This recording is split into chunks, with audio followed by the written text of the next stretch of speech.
Just before 3 o'clock in the morning, she was captured on CCTV exchanging needles at a drugs crisis centre. Shortly after, a man is seen running along Waterloo Street towards the area where Tracey was standing on her own. The couple are then seen going up a lane and returning minutes later. The next time Tracey is captured on CCTV, detectives are puzzled by what they see. It's a strange, at one point Tracey's walking along the street and then it's almost as if the male twirls around, whether they're having a dance or whatever. It's unclear to say whether Tracey's with this male of her own free will, and then she's last seen walking away with this male. We don't know if she subsequently met anybody else after that. We appealed for this male, and we still do, for the male in the CCTV to come forward to eliminate himself, but to date nobody has ever come forward. Some friends were surprised to learn that she'd begun taking clients home. Shooting, so for her to then bring clients back to her property, like that in her house, and for her neighbours to see that, I feel it is out of character, yeah. But Tracey had told some friends and had even devised a system to inform a neighbour if she had a client home.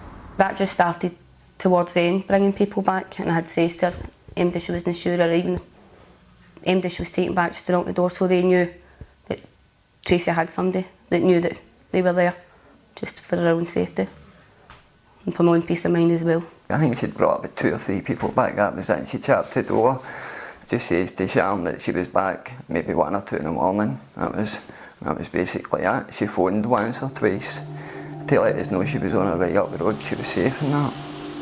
That night, Tracey didn't knock on James and Sharon's door. All of Tracey's close family and friends were interviewed, including her step-grandfather Thomas Wylde, who had adopted her as a child. By his own admission, their relationship was often volatile. At the time of her death, he had been spending a lot of time with her. I seen her every day, and I took her down to a shopping centre, didn't get a cup of tea and something like that for her to eat. Just every day, as long as she was getting something to eat. And that's what the police gave me a hell of a time for, because I've not seen her every day. I was hoping I could get the person that done it in. What could I think? I mean, they try to think it was me that done it. Thomas was questioned by police on a number of occasions. Although I want to know if I was going with her sex-wise, my own daughter, nutcases. And they went to my own daughter and Kirky and asked her the same. The police are no good people, as far as I'm concerned. They've no thoughts about empty by herself. Detectives freed Thomas without charge. He remains overwhelmed with anger about the person responsible. I'd kill him. Very bitter that way. Meanwhile, DNA tests on clients failed to provide a match to the DNA found at the scene of Tracey's murder. Police were left to go on their only remaining clue, which could literally hold the key to her killer's identity. The more I spoke to the police, the more I got interviewed. It then brought me to think that it was somebody that knew Tracey,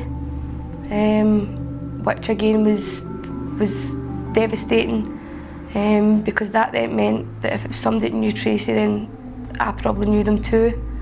The reason I came to that kind of conclusion myself was there was too many suspicious things. Like I keep emphasising the door, but you would never believe how hard this door was until you'd actually tried locking it yourself. It was just quite a hard door. It's a certain knack to lock her door. So no, it's for it being like a stranger that she's maybe just picked up, there's no way they would be able to lock it. Tracey had a set of keys which consisted of quite a few key rings. Different ones, named ones, charactered ones. To this day I believe those keys haven't been found. Again, indicates that somebody actually did lock her door. They locked it and they took the keys with them. Despite repeated appeals, Tracey's distinctive keys have never been found. It seemed that initial public sympathy for the murder of a 21-year-old mother evaporated after it emerged Tracey was a heroin addict and prostitute. I do believe that some people just thought, oh well, she was a junkie and she was a prostitute and nobody was really interested in what had happened. But people don't seem to remember is that she was also a mother. She was a person.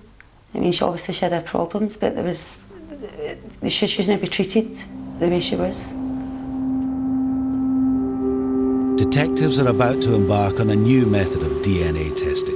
Although we don't have the person that left that DNA sample at the scene, we may have relatives of theirs on the database, and through inquiries into those relatives, we will be able to identify people now and in the future. So what I would say to anybody who's out there who thinks that we might have their DNA sample at the scene is that in the future we could be coming chopping on your door. If DNA doesn't lead detectives to Tracey's killer, it's hoped someone's conscience will. There must be a mother, a girlfriend or somebody that knows anybody that's done that. You know what I mean? They must have some, only the person must be showing some emotion somewhere. I mean, you think you've done, if anybody's done something like that, to think back on it, they've got to show some emotion. And you couldn't do something like that and not think about it. Justice is all her friends and family can hope for, especially for her daughter, Megan.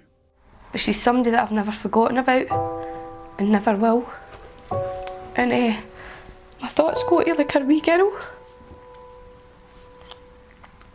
who was beautiful and Tracey adored. And Tracey herself would be devastated at the fact she never got to play the role that she wanted to play in her daughter's life. Well, she had her whole life ahead of her, and for somebody to take that away from her, you know, it just makes me so angry, because I'd not be able to rest until we know that there's somebody who's done it's going to be brought to justice. The perception that this was just another murder of a prostitute, a hazard of the trade, may have blunted the public's sympathies. Detectives, armed with the latest developments in forensic techniques, are as determined as ever to crack this case. Unsolved Murders returns with a case of Elaine Doyle, strangled to death just yards from her home. See that at midnight tomorrow on Discovery. Next tonight though, it's